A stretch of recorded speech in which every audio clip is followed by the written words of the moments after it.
প্রিয় দর্শক, সাজ্জাদ কাদিরের প্রীতি নিন, শুভেচ্ছা নিন। এই মুহূর্তে আপনাদের সামনে কথা বলতে এসেছি।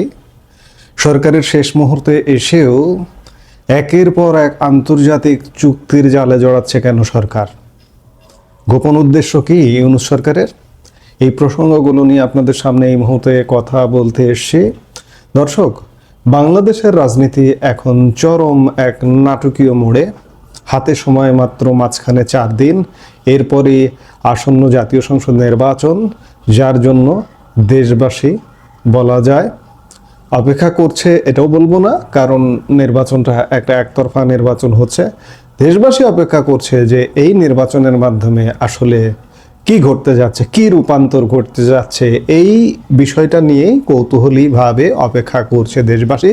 কিন্তু এই যে যখন নির্বাচনটা হচ্ছে 4 দিন পরে, মাঝখানে 4 দিন পরে, এই শেষ মুহূর্তে এসে ডক্টর মোহাম্মদ ইউনূসের নেতৃত্বাধীন অন্তর্বর্তী সরকার যা করছে তা দেখে হতবাক রাজনৈতিক বিশ্লেষক থেকে শুরু করে সাধারণ মানুষ। চায়ের কাপেও বিষয়গুলো নিয়ে খুব গরম উত্তপ্ত আলাপ হচ্ছে। নির্বাচন আয়োজনের রুটিন কাজের বদলে সরকার ব্যস্ত বড় বড় আন্তর্জাতিক চুক্তি সই নিয়ে জাপান, যুক্তরাষ্ট্র, ডেনমার্ক, এমনকি পাকিস্তান ও চীনের সঙ্গে হচ্ছে প্রতিরক্ষা ও বাণিজ্যিক চুক্তি।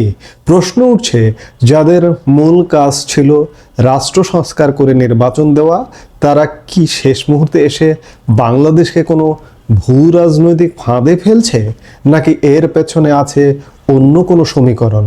শুরুতেই বলি যে জাপানের সঙ্গে চুক্তি গতকালই সই হয়েছে। জাপানের সঙ্গে অর্থনৈতিক অংশীদারিত্ব চুক্তি বা ইপিএ। শুধু তাই নয়, এর আগে হয়েছে প্রতিরক্ষা সরঞ্জাম ও প্রযুক্তি হস্তান্তর চুক্তি।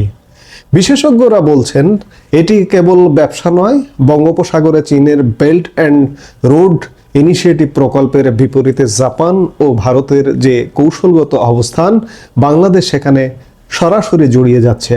নির্বাচনের 3 দিন আগে যুক্তরাষ্ট্রের সাথে পাল্টা শুল্ক সংক্রান্ত বাণিজ্য চুক্তি হতে যাচ্ছে।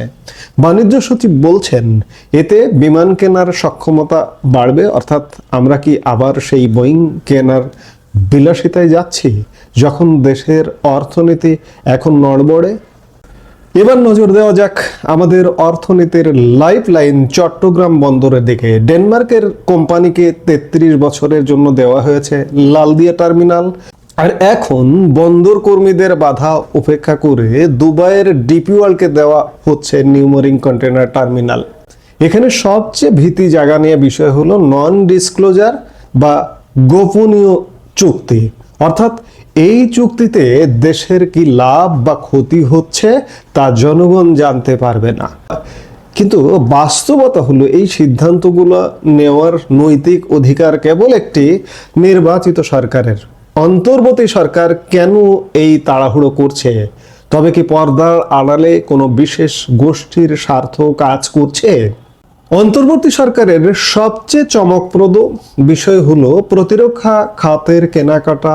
এটি নিয়ে বা এই কেনাকাটা নিয়ে, প্রতিরক্ষা খাত নিয়ে আমরা আলাদা একটি ভিডিওতে কয়েকদিন আগে কথা বলেছি।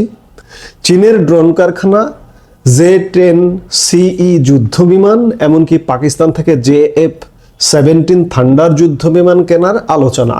এছাড়া আছে ব্ল্যাক হক হেলিকপ্টার আর ইউরোফাইটার টাইফুন। 16 বছর পর পাকিস্তানের সঙ্গে সম্পর্কের এই নাটকীয় মোড় ভূ রাজনীতিতে বড় বার্তা দিচ্ছে। বিশ্লেষকরা মনে করছেন যারা আগে স্বচ্ছতার কথা বলতেন, তারা এখন গোপন চুক্তির পথে হাঁটছেন। এই বিপুল পরিমাণ সামরিক সরঞ্জাম কেনার দায়ভার কার ওপর পড়বে? 4-5 দিন পরে যে সরকার আসবে, তারা কি এই ঋণের বোঝা বইতে পারবে, নাকি এটি ভবিষ্যৎ সরকারের হাত পা বেঁধে ফেলার কোনো কৌশল? তথাকথিত জুলাই বিপ্লবের পর মানুষের মূল আকাঙ্ক্ষার জায়গাটা ছিল আমূল সংস্কার, দুর্নীতি দমন এবং রাষ্ট্র পুনর্গঠন। কিন্তু বাস্তব চিত্র আমরা কি দেখছি? রোহিঙ্গা সংকট সমাধানে কোনো অগ্রগতি নেই, উল্টো 1 লাখ নতুন অনুপ্রবেশের ঘটনা ঘটেছে। বিশ্লেষকরা বলছেন যে সরকারের মনোযোগ এখন নির্বাচনের চেয়ে ভূ রাজনৈতিক ডিল মেকিংয়েই বেশি। ডক্টর ইউনূস সরকারের অনেক উপদেষ্টা দ্বৈত নাগরিকত্ব এবং বিদেশে স্থায়ী বসবাসের বিষয়টি এখন আলোচনায় আসছে। তারা কি দেশের দীর্ঘমেয়াদী স্বার্থের চেয়ে নিজেদের আন্তর্জাতিক নেটওয়ার্ককে বেশি গুরুত্ব দিচ্ছেন? বণিক বার্তার এই বিষয়ে একটি রিপোর্টে মেজর জেনারেল অবসরপ্রাপ্ত ফজলে এলাহি আকবর বলছেন, হাতে যখন 7 দিনও সময় নেই তখন এই ধরনের নীতিগত সিদ্ধান্ত নেওয়া মানে পরবর্তী নির্বাচিত সরকারকে চাপে ফেলা। দর্শক, অন্তর্বর্তী সরকার কি তাদের ম্যান্ডেট থেকে বিচ্যুত হয়েছে? তারা কি সংস্কারক সরকার থেকে ভূ রাজনৈতিক সরকারের রূপ নিয়েছে? এই প্রশ্নগুলো আজ প্রতিটি নাগরিকের। আপনারা কি মনে করেন? এই চুক্তিগুলো কি বাংলাদেশের সমৃদ্ধির চাবিকাঠি নাকি সার্বভৌমত্বের ওপর ঝুঁকি? আপনার মতামত আমাদের কমেন্ট বক্সে জানান। এই মুহূর্তে এ পর্যন্তই। সবাই ভালো থাকুন, সুস্থ থাকুন। আমাদের ভিডিওগুলো নিয়মিত পেতে সাবস্ক্রাইব করুন Sajjad Kadir and the legends YouTube channel এবং লাইক, কমেন্ট, শেয়ার করে সাথে থাকুন।